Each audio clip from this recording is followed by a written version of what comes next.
and get rolling? Yeah, let's do it. All right, check. Check. All right, Jeff, can you hear me? A little bit more, Matt, a little bit more juice. We got some old folks on that back row back there that can't hear very well. That's right, that's you, Jeff, that's right.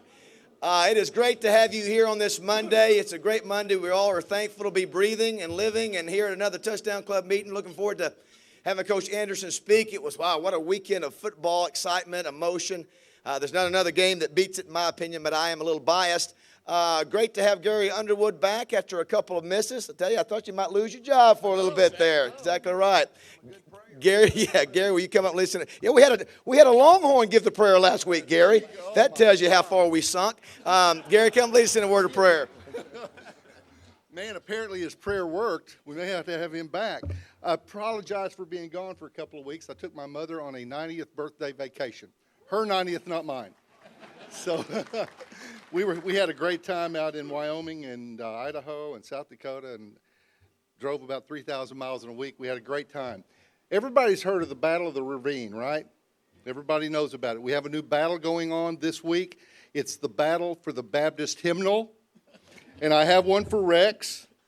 There you go. I have a music degree from Oklahoma Baptist, so the hymnal, that's appropriate.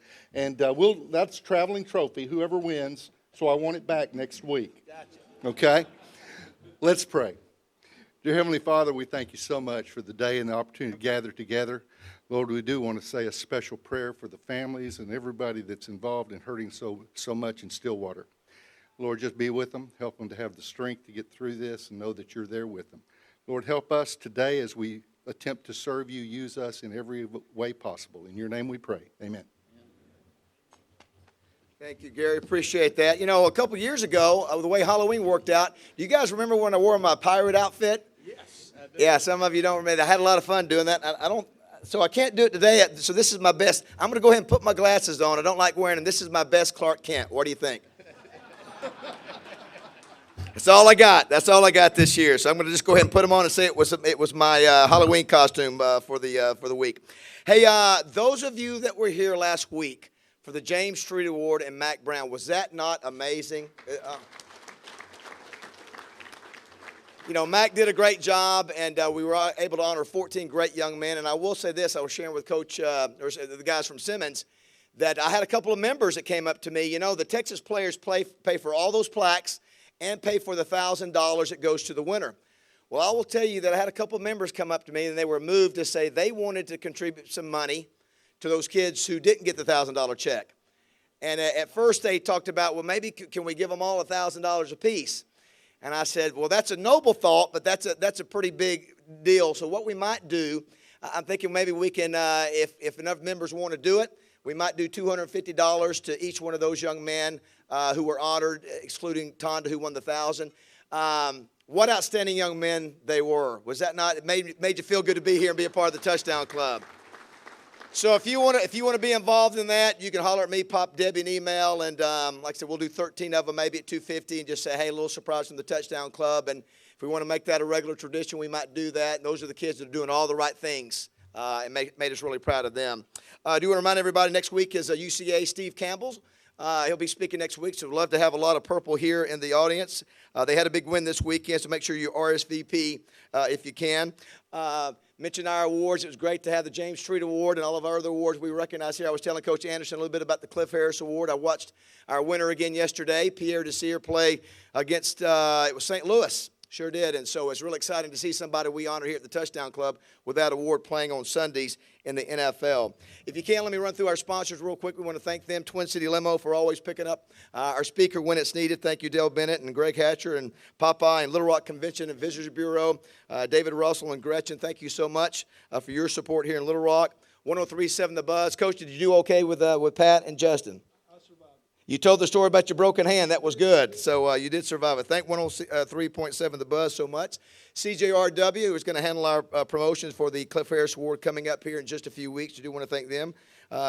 Richard McEwen and Elizabeth Michael. Epic Health is here. I know that Tim Langford, one of the greatest players in the history of Arkansas State, at least that's what I was told. As the years go on, Tim, you just take it. You just take it and run with it. That's right. the greatest quarterback to ever play at Arkansas State. Obviously, Arkansas Urology and Epic Health. And Tim, great to have you here, and great to have the folks from Epic not only sponsoring this, not only sponsoring the Sully Award, but also sponsoring the guys on the bus covering today's meeting. We do appreciate Epic so much. Farm Bureau, Pulaski County, Shauna Hopper and Stephen Riker. Do want to make sure, give those folks some of your business, give them a chance to quote any of your insurance need, Multi-Line Insurance Company. Thank them. Farm Bureau, Pulaski County. Wendy's, Nan Trammell, went by and got me some grilled chicken wraps in honor of the Touchdown Club and their sponsorship. Do want to thank Wendy's for sponsoring both our Willie Rofe Award and Dan Hampton Award. Wright, Lindsay, and Jennings. Judy, it was so great. I had, I won't say who, but I had a mom call during the week and whose son plays at one of the D1 schools here in the state. Don't need to mention who, but she said, I want to start the process and learning how this works because my son's interested in seeing if he has what it takes to get to the next level. And I said, well, I've got the person you need to talk to at Wright, Lindsay, and Jennings and their sports team. And so, Judy, it was great to recommend that family to you, and excited to see what they do. Of course, they sponsor the Cliff Harris Award. Thank you, Wright, Lindsay, and Jennings. Crane Automotive, thanks so much for Crane being a sponsor for so many years here. Couldn't do it without Larry Crane and the largest dealer group in the state of Arkansas, 750 Arkansans they employ every day. The Democrat Gazette, who we'll be introducing in just a minute, our player of the week. Thanks, Wally Hall and Amanda Copley. And Adam Mitchell's back. No George Macris today, but we do have Matt Redden. And, Adam, you're the pillar on this head table for Simmons this year. We're going to have to just throw the flag on George, but that's okay because at the end he signs a check, and that's all that matters, right? So, but great to have Adam and Matt Redden. Boy, what a great presenting sponsor we have in Simmons. What a great partner. And let's give Simmons and all of our sponsors a round of applause if you could. Encourage you to give Simmons Bank some of your business, too. They're my banker, and I'm really proud of that. Do you want to thank Matt Johnson, who's handling our live stream right now? If you want to text somebody that can watch Coach live, then go to the website at lrtouchdown.com and have a chance to hear Coach. Thank you, Matt. Dwayne Duncan. It's not an event unless Dwayne Duncan is taking pictures. Thank you, Dwayne, for your years of service. We appreciate you. Brent Passmore, who's handling our website. RJ Hawk is not here today doing social media. So if you want to do some social media for us, it's at LR Touchdown Club. If you want to do some Twitter, so thanks to RJ, but he could not be here today. Our wonderful ladies who do our check-in, couldn't do it without them. It's so awesome to see them every week, and I know Debbie agrees that those girls volunteer their time for free, and we thank them so much. And, of course, Debbie Wyman, our executive director, who's hustling around here. She's been doing a great job. She's got the Southwest Conference Hall of Fame. And, last week, y'all, you had 14 high schools, 14 high school coaches, 14 families. So it was a logistical really challenge, and Debbie did a great job, and we really appreciate her. Let's give her and everybody else as part of our team a big round of applause. Now it's time for our Democrat Gazette Player of the Week, and he is a senior at Pulaski Academy. His name is Zach Kelly.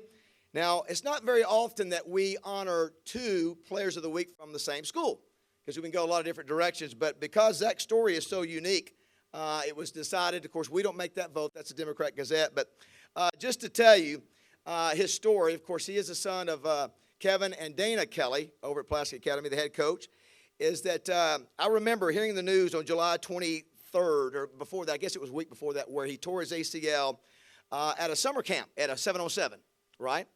A national tournament in D.C. That was July 23rd. He had the surgery, which is ACL reconstruction. But he came back to catch his first touchdown pass on September 17th. That's 57 days. And normally it's about a, normally 4 to 6 month process. Used to be longer than that back in my day.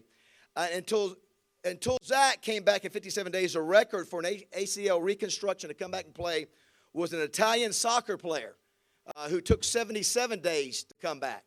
So he shattered that and comes back, and he's been lighting it up. 2 weeks ago, he caught 10 passes for 200 yards, 4 touchdowns, and PA's 48-13 win over Jacksonville. This past week over Mills, a 60-7 win. He caught 8 balls for 189 yards, 3 touchdowns.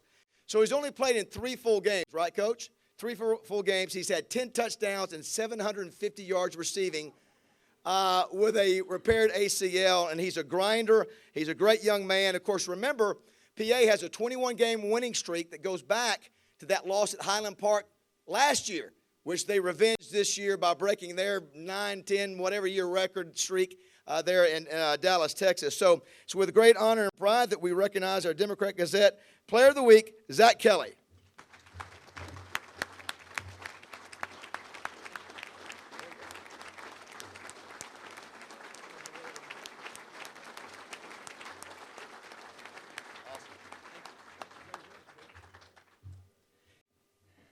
I did want to recognize real quick, Coach has his coaching staff here. And if you would, coaches, please stand. Of course, Kevin Kelly, please stand. Jason Wyatt, Anthony Lucas, Blake Amsler, and the old man of the crew, Chris Peterson. This is the coaching staff of Pulaski Academy. Give them a round of applause. Zach's grandfather, Leroy Buck, is here. His aunt, Christy, is here. And his mom, Dana, is here. And great to have both of you here. You guys do a great job. We love PA. And, of course, you got your number one PR guy, Paul Shimura. If you want to know something about PA football, ask Paul. He'll update you in a heartbeat. But really proud to have you guys. Zach, congratulations. And if you were wondering about the rules with Coach Anderson being here, years ago we found that's part of this okay with NCAA. I don't know what the exact rules of what you can say, but being in the same presence, that's not a big deal. And although I'd say their kind of offense, you'd make a great receiver there at ASU. As a matter of fact, didn't you just get your picture with Edelman and Tom Brady with the New England Patriots? And I think you were almost as big as Edelman, right? Only an inch shorter. Hint, hint. Just saying. Here we go. But, Zach, great to have you here. Congratulations. The continued success. PA, of course, is undefeated and number one in the state. Can't wait to hear this weekend wrap-up. Should be a wild one, ladies and gentlemen. Rex Nelson, everybody. Thanks, David. Thank you, David. Time for the Simmons Bank. I was going to say weekend wrap-up, but we're going to go back to last Tuesday night, way back there. You just play when ESPN tells you to play, don't you, Coach? Even if it's a Tuesday night, Arkansas State remains undefeated in conference play, 37-27 over Louisiana Lafayette and Jonesboro. Game broadcast nationally on ESPN2. I know many of you were watching. Red Wolves, 4-3 overall. Most important, 3-0 in conference with Georgia State up next in Jonesboro. ASU jumped out to a 27-0 lead in that game. And, Coach, I'm not going to steal any more of your thunder. I'll let you handle it. But congratulations to the Red Wolves on a big win over Lafayette on national TV last week. How about Arkansas 54, Auburn 46-4. Count them, 4 overtimes. Now, Arkansas has now played in 4 games of 4 overtimes or more. The Hogs are only 3-4 in 1 overtime games, but you get more than that and you're in trouble. They're 7-1 in multiple overtime games. They have now won their past 3 SEC games, played in Fayetteville. That was the first one this year. Brandon Allen moved past Barry Lunney Jr. into 6th on the school's career passing list. So the Razorbacks even up in conference at 2-2, 3-4 overall. Auburn falls to 1-3 in conference, 4-3 overall. Arkansas really effective on offense when it had to be. They were 11 of 18 on 3rd and 4th down plays on Saturday. Cody Walker and Drew Morgan scoring 2 touchdowns each in overtime.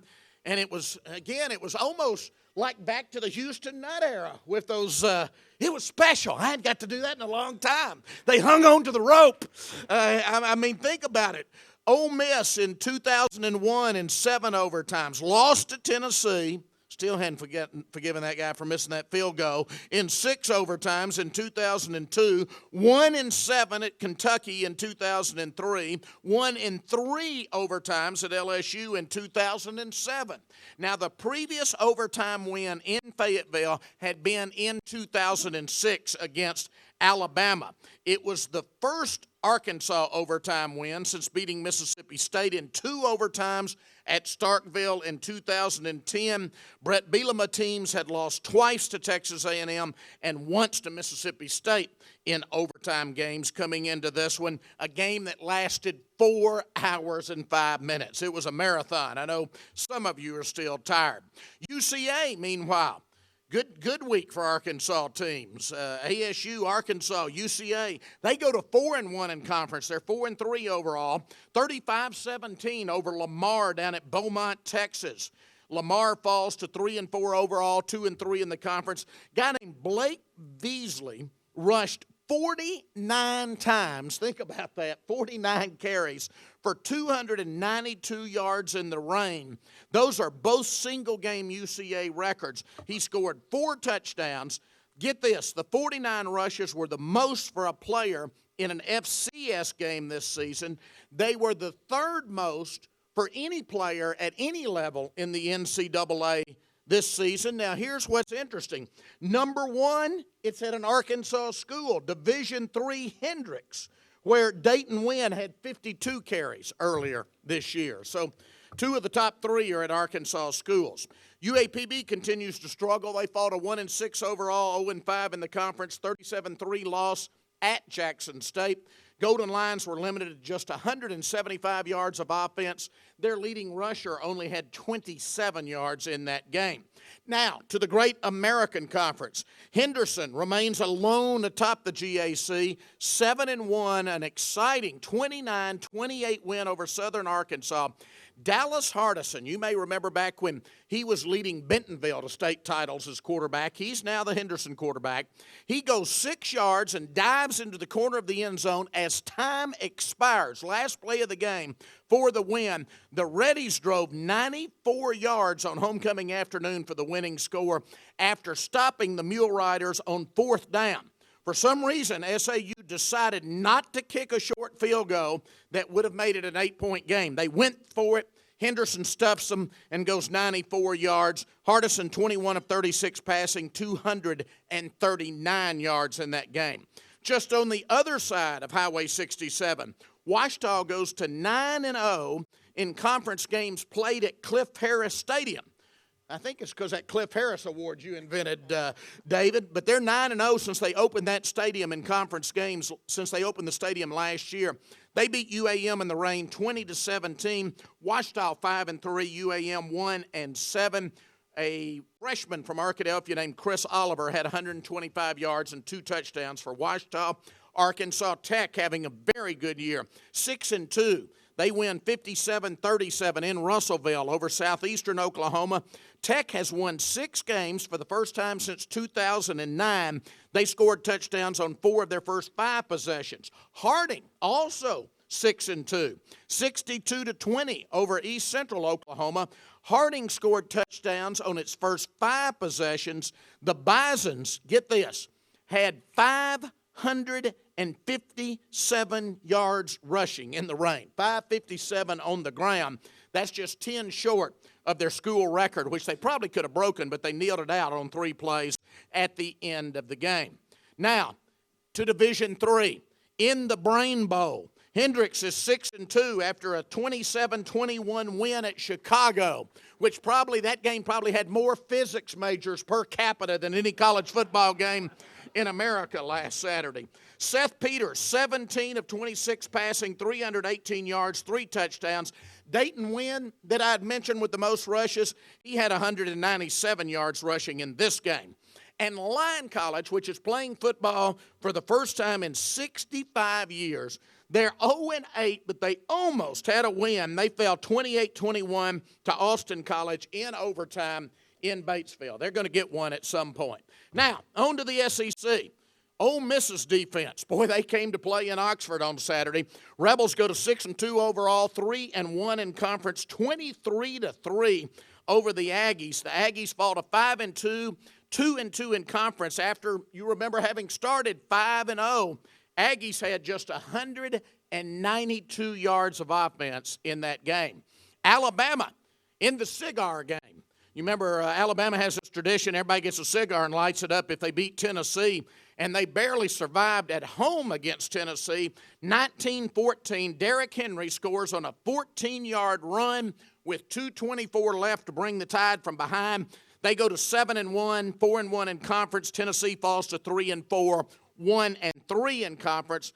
Alabama, by the way, you may have noticed, wore number 28 stickers on their helmets in honor of North Little Rock's Alty Tenpenny. The Tide now has 2 weeks to prepare for that showdown against LSU, and so does LSU. They both have open dates this week. That ought to be some game in 2 weeks. LSU 7-0, 48-20 over 6-2 Western Kentucky. In the rain at Baton Rouge, Brandon Harris passed for a career-high 286 yards and 3 touchdowns. Leonard Fournette, 150 yards rushing, 1 touchdown for the Tigers. That gives Fournette already this season 1,352 yards and 15 touchdowns. Derek Mason wins an SEC game for the first time in 12 tries at Vanderbilt as their head coach, 10-3 over a Missouri team that's just fallen off the map after winning the previous 2 Eastern Division titles. That game was in Nashville. Vanderbilt is 3-4 overall, 1-3 in the conference. Missouri has now lost 4 consecutive games to fall to 4-4, 1-4 in the conference. Missouri only had 188 yards of offense and 10 first downs in that game. Mississippi State goes to 6-2, 2-2 in the conference, 42-16 in Starkville over Kentucky. Kentucky falls to 4-3 and 2-3 in conference. Dak Prescott passed for 348 yards and 3 touchdowns, rushed for 117 yards and another 3 touchdowns. All right, some good games this week in the SEC. We got Ole Miss at Auburn. Now, we saw how Auburn's struggling. How many of you think Ole Miss goes on the road and wins that game at Auburn this week? Most of you. How many thinks Auburn bounces back and beats Ole Miss? Should be an interesting game. Now, down in Jacksonville, Florida, the schools obviously don't officially use this anymore, but as you know, it's the world's largest outdoor cocktail party, as they call this. Florida versus Georgia. How many of you like Florida in that one? Georgia? Should be an interesting game. We've also got Tennessee at Kentucky, South Carolina at Texas A&M, and Vanderbilt is non-conference at undefeated Houston. Now, here in the state, of course, we've got UT Martin coming to Arkansas, Georgia State at Arkansas State, Southeastern Louisiana's at UCA, Southern Nazarenes at Henderson, OBU versus OBU, as Gary said. Oklahoma Baptist comes to Ouachita across the street. Rhodes is at Hendricks. Langston is at Line. So think of it, 7 games. Fayetteville, Jonesboro, 2 in Conway, 2 in Arkadelphia, 1 in Batesville. No excuses. Get out and see a college football game this week. Thanks, everybody.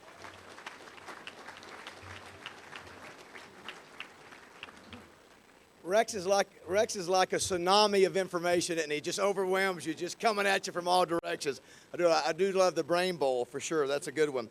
Hey, well, we always enjoy having the head coach from Arkansas State come to the Touchdown Club. We've been doing it pretty much the 12 years we've been in existence, but you know, this is the first time since 2010 that we've had the same Arkansas State coach.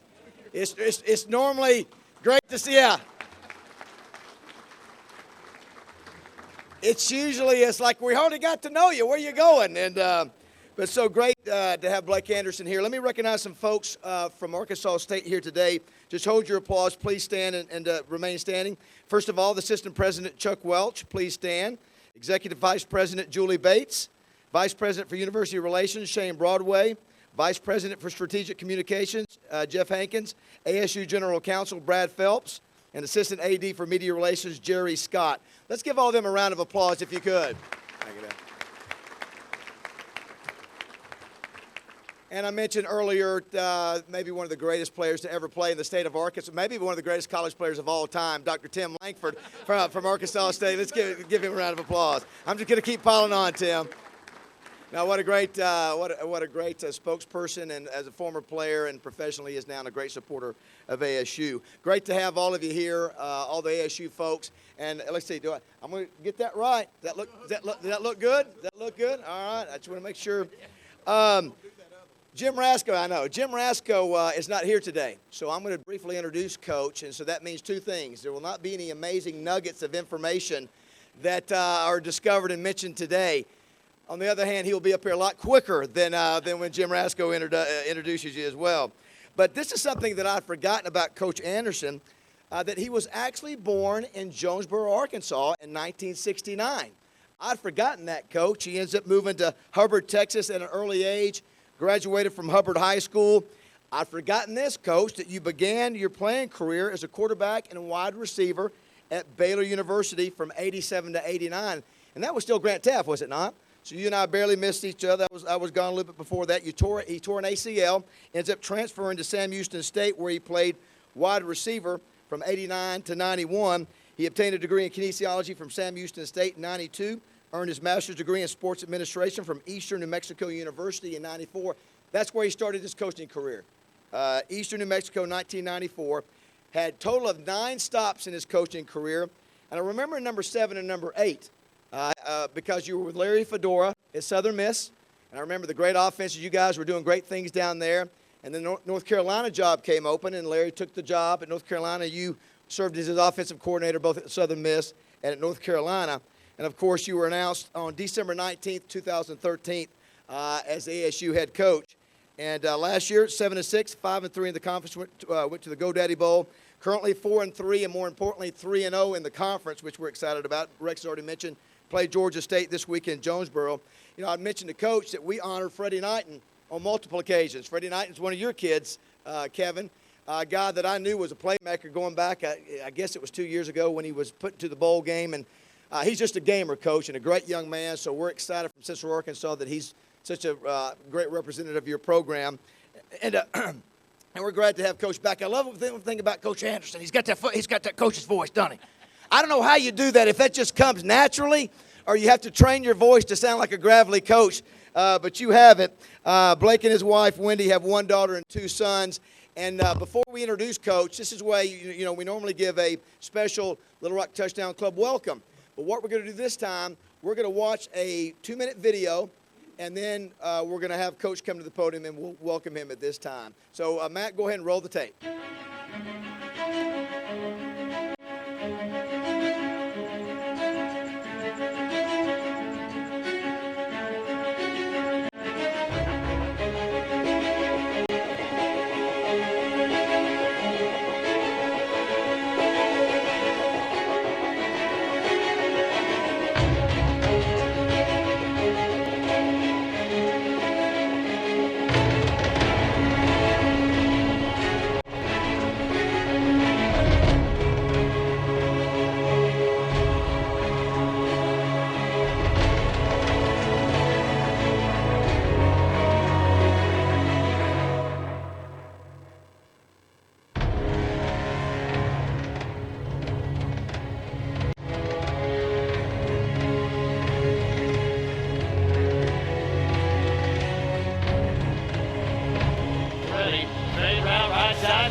Please sit. Please have a seat.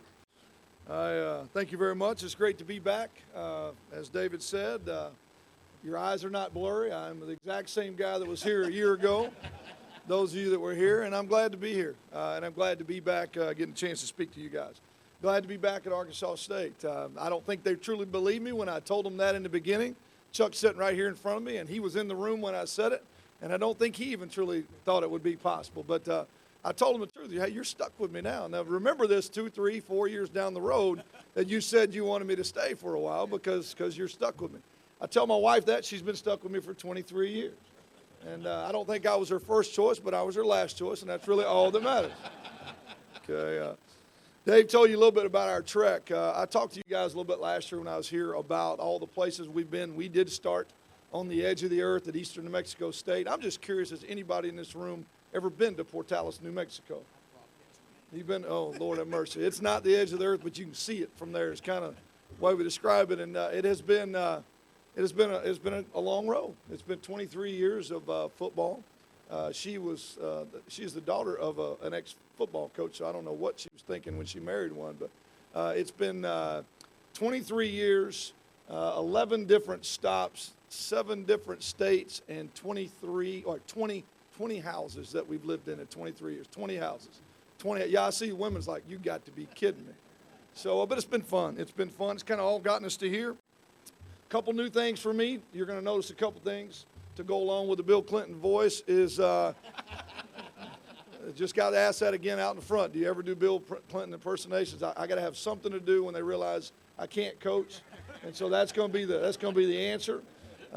2 things. Number 1, braces. Braces, if you've noticed, I try to hide them as best I can. but when I start talking, some of the words don't come out quite right. Come to find out that being a head coach does not stop you from grinding your teeth and stressing out all the time. So braces were the only way to fix the problem. I'll have them off November 22nd. It'll be 7 months from beginning to end, the fastest I think ever, thanks to Dr. Fergus up in Jonesboro. She's done a great job. I think we skipped about 4 steps along the way to get those things knocked out. Also, yes, I did break my hand. And you just got to do what you got to do to get the guys going is all I know to tell you. Those of you who watched the game a couple weeks ago against South Alabama on Tuesday night, couple things. Number one, before the game started, they talked me into wearing a T-shirt out. Wasn't a whole lot of thought into it. Sorry, Jeff Hankins, that caused a lot of media frenzy about me wearing a T-shirt. But I do what I can to keep you active and busy. So I threw the T-shirt on. We weren't playing very well. At halftime, I'd seen about all I could see of what we were doing, and so I went into my tirade at halftime. And in the process of doing that, I took out my frustrations on a door, and the door won. It did get the response needed, got their attention. They listened to what I had to say. We went back out. We went on a tear and found a way to win the game. We scored 29 points in 5.5 minutes. And all along, I'm thinking, there you go. You'd be proud of me. They never knew that my hand was broken until it was over with. I knew it was broken as soon as I hit the door. Walked around the corner, stuck it in a cooler, and tried to ice it down. By the end of the game, it was about twice the size of the one on the left. And came in, and Doc said, hey, there's no doubt about it. But a few weeks of this will remind me not to let my red hair take the best of me. And hopefully I'll make better decisions. But if all it takes is a broken hand to get a W, I'm all in. So now a lot has happened since the last time I was here. Can I give you a rundown? And you heard some of those. We had another winning season last year. We finished in a bowl game. That's 4 straight. We're working desperately to make it 5 straight. That is really important to Arkansas State, the brand. I think it's important to the state, just in terms of what people think about this state in terms of football. We want to do our part to represent the state well, and we want to continue to build the Arkansas State brand. There's never been a better time than right now to be there. And so we've got still some work to do. We're not bowl eligible yet. We're going to work on that every week. But to do that 4 years in a row, have a chance to make it 5, is huge for us. And we want to continue that trend. We sent the first group of athletes on a study abroad program. Only program in the United States to ever have done that. We sent 18 players, not just football and other sports, to London. They spent 3 weeks there. They got a credit, 3-hour credit. They came back with a ton of information and contacts, and all those guys are going to be able to build their resume through that. I thought that was a great idea by our administration, Chuck and Terry, Mahajer and Tim, all those guys willing to spend the money and the time and the resources to send athletes to study abroad. I can tell you in recruiting that has been huge. When you can sit in a home and let people know you want to go above and beyond to build their son's resume and give them a chance to do something special. And we're going to continue to do that as long as we possibly can. It was huge. Guys came back and had a great time and learned a lot. So to be the first at doing that, it'd be interesting to see does anybody follow suit and do some similar things to help build the resumes of their young men. We also graduated all 15 senior football players off last year's team, no doubt.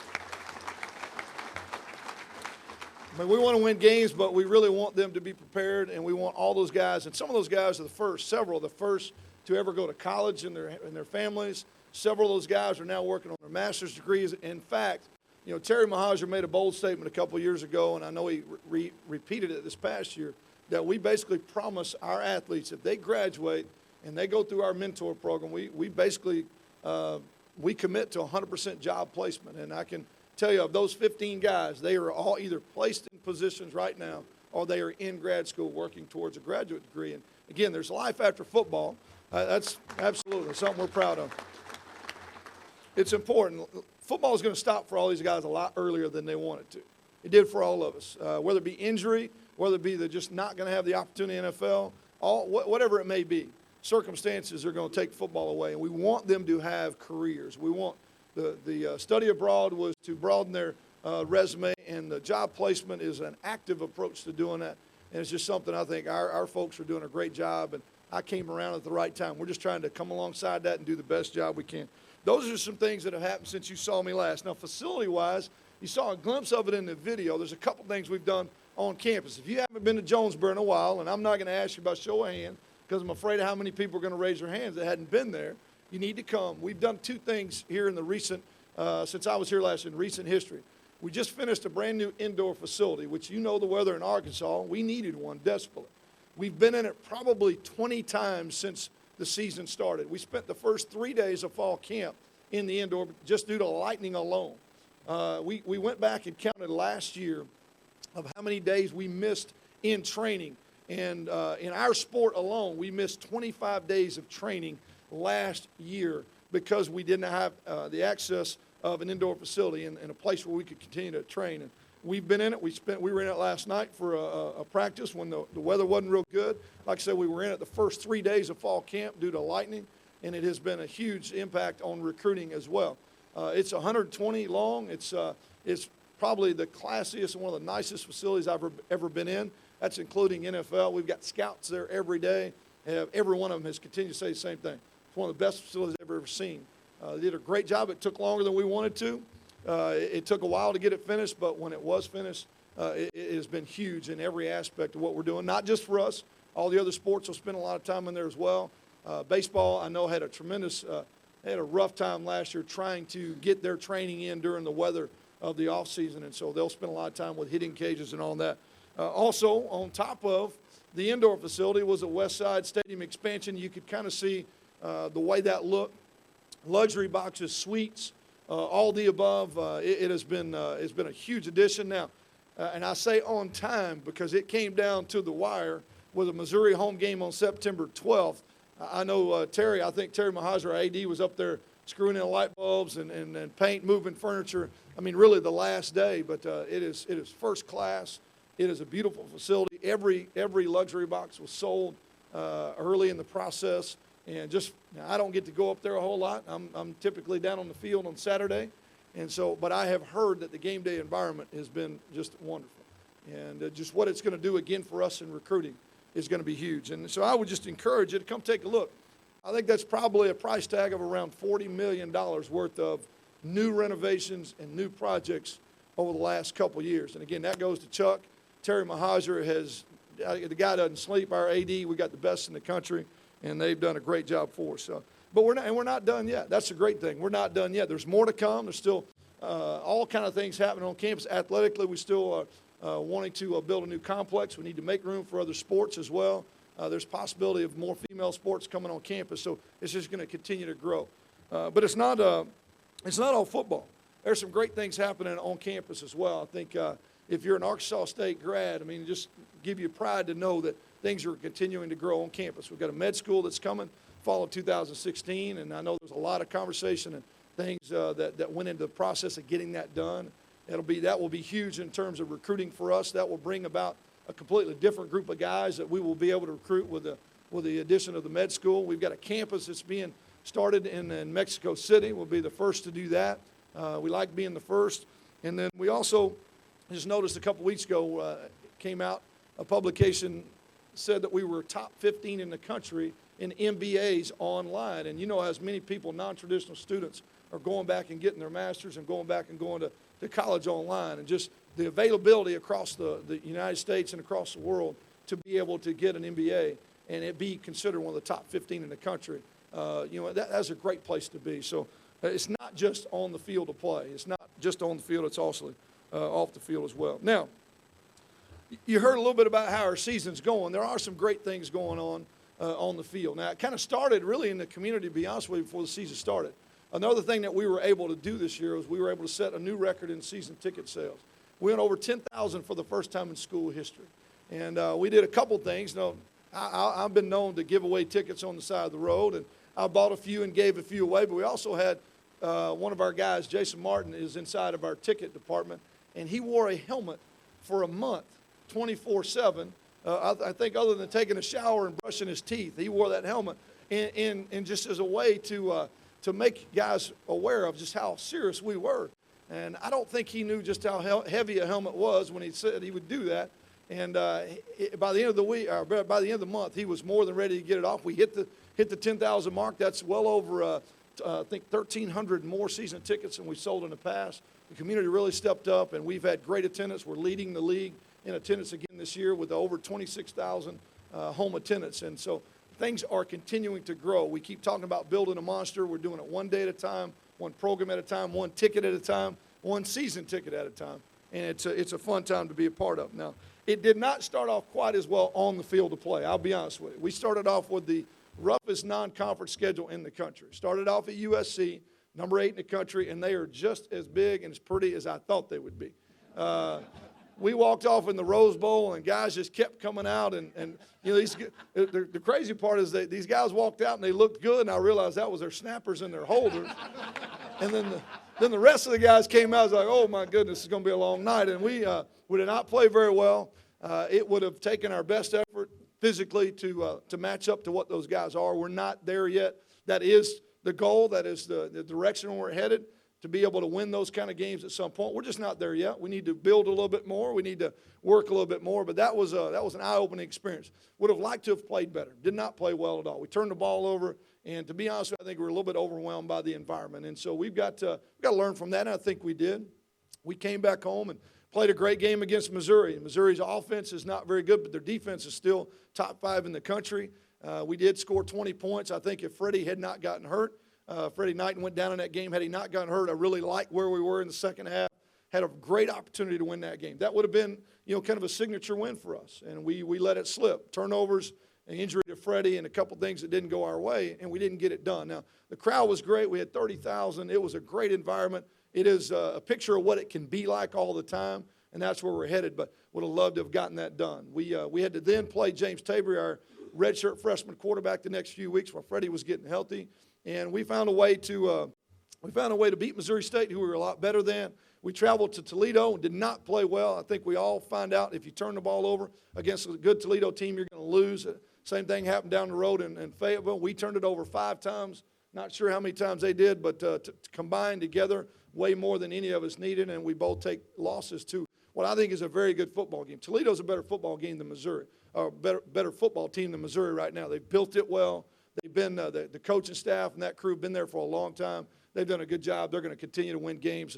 We did battle back from that, and we have done a great job 3 weeks in a row inside conference play, found ways to get wins. One of those against Idaho, who's an improved football team, but we did that with a backup quarterback, and James did a good job of finding a way to manage that game and get us a win. We traveled to two Tuesday games. Now, people keep asking me, do I like Tuesday games? Do I not? It's different. I love the fact that we're the only brand on TV that night. I think that's huge for Arkansas State. I think it's huge for the state. I think it's great for our conference. But it's a little different when you get to Saturday and you're the only one not playing and everybody else is. It takes a little while to get used to that. We've done that 2 weeks in a row.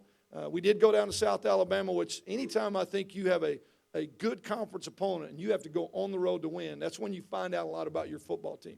And it did cost me a hand, but we did get a win, and we found a way in the fourth quarter to manage to find 29 points in a 5-minute stretch when really everything had gone South Alabama's way for pretty much the whole game. Very proud of the way the defense responded. We're starting 9 brand new starters on defense this year. Those of you that paid attention last year, we were not very good on defense at any point. We really struggled to stop the run. We went out and recruited and rebuilt our defense, and right now they're leading the nation in interceptions. I think they're leading or tied in the country in interceptions for a touchdown, and they have been a huge part of those 3 wins the last 3 weeks in conference play, and they are stopping the run for the first time. We did not do that last year, and we are playing very well against the run and obviously making people turn the ball over when they decide to throw it. Now, this past Tuesday was a rivalry game, which I absolutely love. We had the Cajuns at our place. They don't like us. We don't like them. We don't make a whole lot of bones about it. And I think you probably need to come up with a trophy or something for us. I heard David is the official trophy guy. And I don't know, some boxing gloves would be appropriate, but, it was a good game. And we, to be honest with you, I thought we grew up a lot. A year ago, we played those guys on a Tuesday night, and the game got out of control. We had all kind of 15-yard penalties. I mean, it almost spilled over onto the field at the end. Both teams, I mean, it was not what any of us want to represent our program or our conference. And we went through this game with just as much physical football play, a good, solid football game. We played well without a single 15-yard penalty from our guys. We only had 3 penalties for the night. One of them we told them to take, a delay. And so I thought we really grew up in a lot of areas. we proved that you can be the most physical team on the field, and you can also be the classiest team on the field, and that's exactly what we want to be. So we find ourselves at 4-3 and 3-0, and 3-0 really is the big important number. Our whole goal all year was to find a way to win this league. We control our own destiny, and I was listening to a couple seniors last night. Said, Coach, we've never been here before. We've always been expecting or hoping somebody else could beat somebody so we would win, and we have won 3 of the last 4. But somewhere along the way, I mean, we're in a position now where we can truly control what we do. We got Georgia State coming to town next week. It's a 6 o'clock game. It is Halloween, or Halloween, as we like to say up there. If you haven't been to a game, it's a great opportunity to come watch. Now, there's a lot of games in the state, but we play a fun brand of football. They got all this kind of stuff going on around Halloween for the kids. They'll leave with more candy than they can possibly imagine, and hopefully we'll leave 4-0 and continuing to move forward in conference play the way we need to. Like I said, if you haven't been, well, I would encourage you to come spend time with us. It's not the same Arkansas State you remember. If you haven't been there in 5 years, if you haven't been there in 10 years, the place has changed. For me as a coach, having come back from coaching at other universities and come and play in games there, now to be there every day and just to see the way the place, the town, the university has really grown and changed over the last 5 and 10 years. It has been remarkable what people have been able to do. And I'm proud to be there now. I can't wait to get back on the field with the guys again this week. I think we get better every week. We need to continue to do that because we got some tough games ahead. But I'm very proud of where we're at this point. Now, I know you may have some questions. I'd love to answer anything you got. Obviously, Freddie being a local guy here, if you got any questions about him, I'll be glad to answer about him. And other than that, I'll get out of y'all's way and let you finish up what you're doing. I get to be first, Coach. Sound the president. All right, Coach. 2 things. Give us where you'd like to see the program 3 years from now. Okay. In your mind, where do you want to take this program? Where do you see it regionally, nationally? And the other thing, I know your disciple, sort of. I don't even know if you say a disciple. Obviously, you and Larry Fedora obviously had offensive concepts that you used. Who was your philosophy come from? Where does it come from? Where's your background? Who were the coaches that really influenced you? Sounds good. If I remember right, I think you may be the only one that asked questions last year. Started to seem vaguely familiar. 2 things. Where do I want our program to go? I mentioned a slogan that we have adopted and believe in, building a monster. We want to be the best team in the group of 5. We're not in the Power 5. It's not the way it's set up. And the playoff system is not really set up for us to play in the playoffs as it is. I mean, if we could go undefeated, I still don't believe we would get into the 14 playoff. But we can be the best at what we are. And there's a couple things that have to happen for us to do that. Number one, we got to be able to win our conference on an every year basis. We have to be able to dominate our league, and we're working hard to do that now. And we've been able to do it in the past. We've got to schedule in a way in preseason and non-conference that gives you a chance to be competitive and win some games and also have a signature win. And we were not there yet this year. That is the step we've got to take. And we're gonna schedule aggressively teams that people like to see us play, teams that will allow us to gain national credibility, and ultimately games that we feel like we can win. And so I think you're seeing a team like Memphis do that right now. They've got things going in the right direction. Houston has that. Toledo has done the same thing. Boise has done that over the years. Those are kind of patterns for what we want to be able to get done, and it just takes time. It just takes time and commitment, and we've got time and we've got commitment. I promise you, the people around the program are committed to getting that done. And so I'd like to look up 2-3 years from now and be the number 1 ranked team in the group of 5 and represent the group of 5 in a January bowl. That is very realistic if we continue to do what we're doing. And so that's where we're headed, and we're committed to that. Now, offensively, philosophy, obviously a lot of it came from Larry Fedora, and Larry's tree goes back to Rich Rodriguez. So I would say the way we line down and the way we operate in our run game is really a lot from the Rich Rodriguez tree, Larry Fedora, the guys that were at Tulane with Rich, the West Virginia style of offense that he ran. I branched out away from Larry a little bit when we were separated when he went to Florida and I was at Middle Tennessee. And I spent time with Sonny Dykes and Mike Leach, and that's where the pass game came from. And so when it was turned over to me, basically what I did was combine all the things I loved about Larry's system, the way we played fast, the way we lined up no huddle, the run game, which is still the best no huddle run game that's out there, and I combined that with what I found in the pass game, which goes all the way back to Hal Mummy with Mike Leach and Sonny Dykes and that crew, and we blended them together. And we threw out the things we didn't need because you can't have it all, and we blended it together, and we've gotten where you see what Baylor and what Texas Tech and what you see Cal doing these days, what you see at Texas A&M. All those guys we're all kind of from the same family that have pulled from what you see Mike Leach do over the years and Hal Mummy and what you've seen Rich and his crew do in the run game. And what we've blended together is a really tough offense to defend. Now, they're all not all the same. It all has a lot to do with your quarterback. We look a little bit more like Oregon right now than we would if we had a drop back guy. Freddie's so athletic and can move, and you have to defend him. The run game becomes a big issue for him. So it's been fun to watch how that offense has spread across the country and to be on it really at the ground floor. Anybody else got a question? Thank you very much. I don't even know if I know what that means. I didn't graduate from Baylor. I graduated from Sam Houston State. But I will take that as a compliment.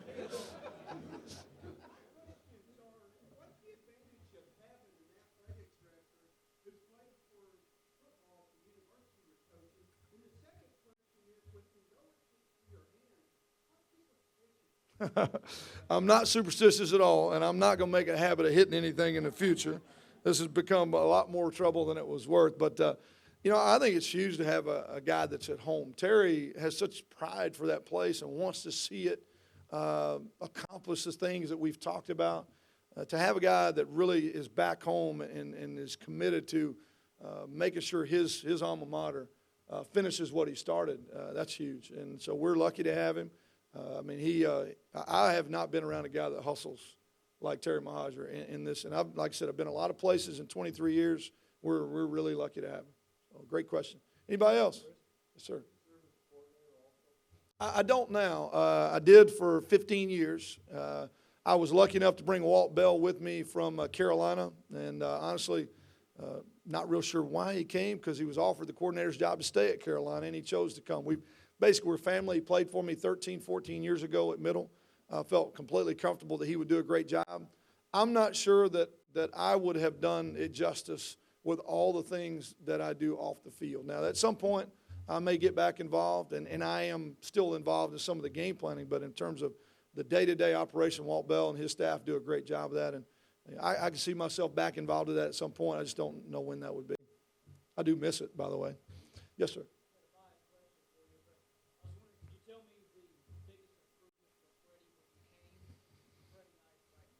I think decision-making is the key. I think that first year, I think he still struggled to be willing to throw the ball away at times, to be willing to check the ball down at times. I think that's pretty much a natural progression for most quarterbacks that I've dealt with. As a freshman and sophomore, a lot of times they would feel like the play was never dead. It was never over. And what I've seen him do now is be willing to give up on a play when he needs to, get us back to the line of scrimmage, and make it up the next snap. And to me, that comes back to maturity and understanding what we need and what I'm asking of him, and also understanding the system. The check downs and the drop downs, not always expecting to have to push the ball down the field. Seen him make a big strides in that area even from last spring to this fall as well, because he never quits. He never quits learning. But yes, sir.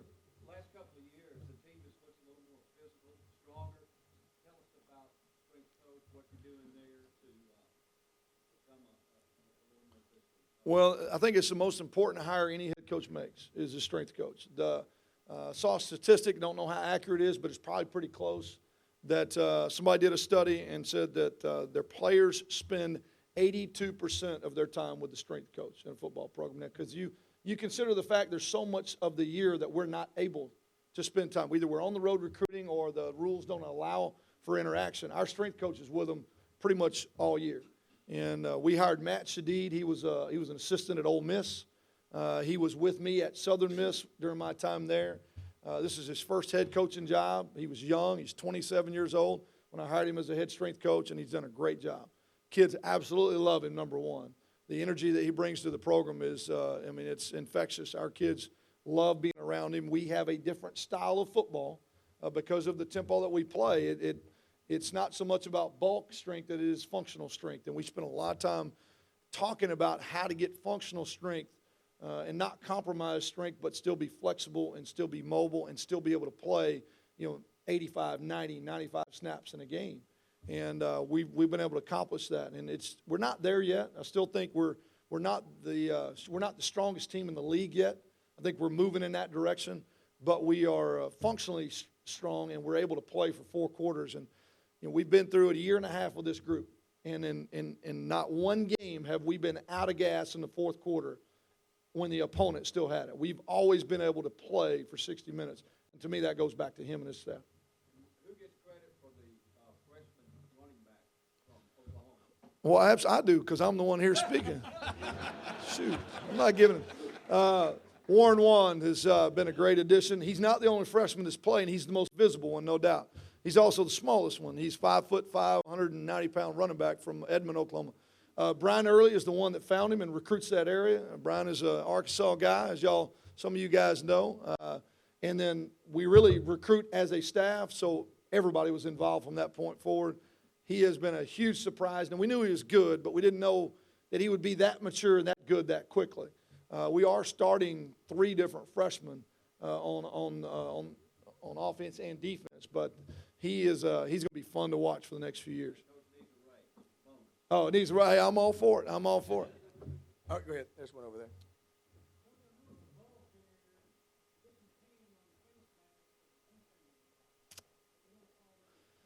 Yes. Well, there is. If they grab it, they will call it. But it's not called very often. If they grab and manipulate the face mask in any way, is the term, then it should be called. Now, if they just stiff arm, a stiff arm is legal as long as they don't grasp the face mask. I've seen it called a couple times. It normally does not.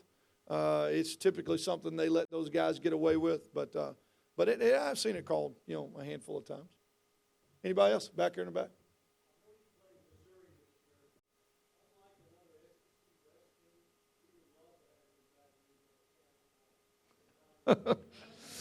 Well, they're not on our schedule anytime in the near future, but I think we've made our way pretty much across the SEC at some point, and we'll probably end up back down there at some point in the future. Yes, sir.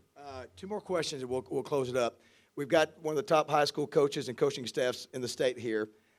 What's your philosophy about recruiting Arkansas kids, if you could? And then you've been coaching 23 years. Talk about maybe how the game has changed and the kids and how to deal with it and how that's been from where you started to where you are now. Well, in terms of recruiting, we want to start in state. We want to start at home as best we can. And now we've got to cover a lot of ground.